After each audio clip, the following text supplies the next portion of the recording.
Hello everyone, so today we will start with the structure of nucleotides. So अभी तक हमने देखा था कि न्यूक्लियोटाइड्स को जब हम हाइड्रोलाइज करते हैं तो हमें क्या मिलता है, न्यूक्लियोसाइड्स मिलते हैं प्लस हमें फॉस्फोरिक एसिड मिलते हैं। एडिशनली हमें कुछ ऐसे भी हाइड्रोलाइज प्रोडक्ट्स मिलते हैं जिसमें राइबोज प्लस मोनोफॉस्फेट की फॉर्म में, मतलब राइबोज प्लस जो फॉस्फोरिक ग्रुप होता है उनका कॉम्बिनेशन भी हमें मिलता है। Thus, phosphoric acid is attached to sugar residue in nucleotides। इसका क्या मतलब हुआ कि जो हमारा फॉस्फोरिक एसिड होता है वो किससे अटैच्ड है, शुगर से अटैच्ड है। ठीक है, रिसेंटली हमने देखा था कि जो न्यूक्लियोसाइड्स होते हैं उसमें क्या होता है, बेस प्लस शुगर प्रेजेंट होती है और फॉस्फोरिक एसिड अलग हो जाता है after hydrolysis of the nucleotides. But कुछ ऐसे प्रोडक्ट्स जिसमें राइबोज मतलब शुगर और साथ में एक फॉस्फोरिक एसिड भी प्रेजेंट होता है, इसका क्या मतलब हुआ, ये रिफ्लेक्ट करता है कि जो शुगर मॉलिक्यूल है वो सेंटर में प्रेजेंट है, एक तरफ उसके बेस अटैच्ड है, दूसरी तरफ उनके phosphoric acid group present है। Okay, this point of attachment may be second, third और fifth in the ribose molecule and third और fifth in the deoxyribose molecule। मतलब अटैचमेंट जो होगा किसका, फॉस्फोरिक ग्रुप का, वो सेकेंड पोजीशन पे हो सकता है राइबोज में, थर्ड पे हो सकता है, फिफ्थ पे भी हो सकता है। इसके अलावा अगर हमारी शुगर डीऑक्सीराइबोज मॉलिक्यूल है वहाँ पे शुगर का, तो वहाँ पे थर्ड और फिफ्थ पोजीशन पे भी हमारा फॉस्फोरिक एसिड ग्रुप प्रेजेंट हो सकता है।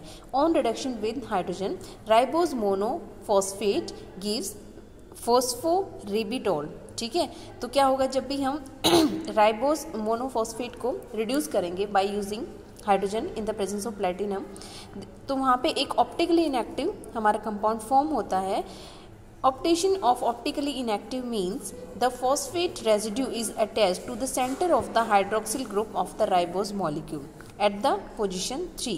ओके, मतलब अगर हम सपोज ये वाला हमारा कंपाउंड है, ठीक है, इसमें फॉस्फोरिक ग्रुप प्रेजेंट है, तो जब हम इसका रिडक्शन करते हैं तो हमें इस तरह का कोई कंपाउंड मिलता है कि जो ऑप्टिकली इनएक्टिव होता है। ऑप्टिकली इनएक्टिव कैसे है, अगर हम यहाँ से कोई सेंटर यहाँ से प्लेन पास करेंगे तो ये हाफ पोर्शन जस्ट इसका क्या है, मिरर इमेज है, तो उसकी वजह से क्या है, ये ऑप्टिकली इनएक्टिव है। ओके, तो यहाँ से पता चलता है कि जो हमारा फॉस्फेट ग्रुप है वो थर्ड पोजिशन पे प्रेजेंट है between two OH groups. Later work, however, resulted in the isolation of second, third and fifth phosphate. Enzymatic hydrolysis of nucleic acid can give rise to either third or fifth phosphate. Alkaline hydrolysis give a mixture of second and third phosphate। ठीक है, मतलब पहले हमने study किया कि third position पे present है, but बाद में स्टडी हुई तो पता चला कि सेकंड पे भी प्रेजेंट हो सकता है, फिफ्थ पे भी प्रेजेंट हो सकता है। ओके, अगर हम एंजाइमेटिक हाइड्रोलिसिस कराते हैं तो उस केस में हमें क्या मिलता है, थर्ड और फिफ्थ फॉस्फेट मिलते हैं, मतलब थर्ड पोजीशन पे फॉस्फेट हो सकता है, फिफ्थ में हो सकता है। अगर हम एल्कलाइन हाइड्रोलिसिस कराते हैं तो हमें मिक्सचर मिलता है जिसमें सेकेंड और थर्ड पोजीशन पे फॉस्फेट ग्रुप प्रेजेंट हो सकता है। The mixture of second and third phosphate has been shown to arise only in alkaline hydrolysis। Okay, ये सिर्फ alkaline hydrolysis में होगा। And explain the basis of the formation of an intermediate that is 2,3 cyclic phosphate। ठीक है, तो क्या होता है बेसिकली, ये एक ऐसा मिक्सचर हमें क्यों मिलता है, तो देखो ये हमारा क्या है, बेस है, साथ में मतलब पूरा न्यूक्लियोटाइड है। जब हम इसकी बेसिक हाइड्रोलिसिस कराते हैं, बेस के प्रेजेंस में हाइड्रोलिसिस होती है, तो क्या होगा, यहाँ पे एक जो OH है वहाँ से H+ रिमूव हो जाएगा। ठीक है, तो यहाँ पे नेगेटिव चार्ज आ जाएगा और ये वाला जो बॉन्ड है इसके साथ इस तरह से बॉन्डेड है, तो ये क्या है, 2,3 साइक्लिक फॉस्फेट, ये है हमारा इंटरमीडिएट। अब देखो यहाँ पे ये बॉन्ड इस तरह से ब्रेक होगा तो ये सेकंड पोजीशन पे आ जाएगा, अगर ये बॉन्ड यहाँ से ब्रेक होगा तो ये थर्ड पोजीशन पे आ जाएगा।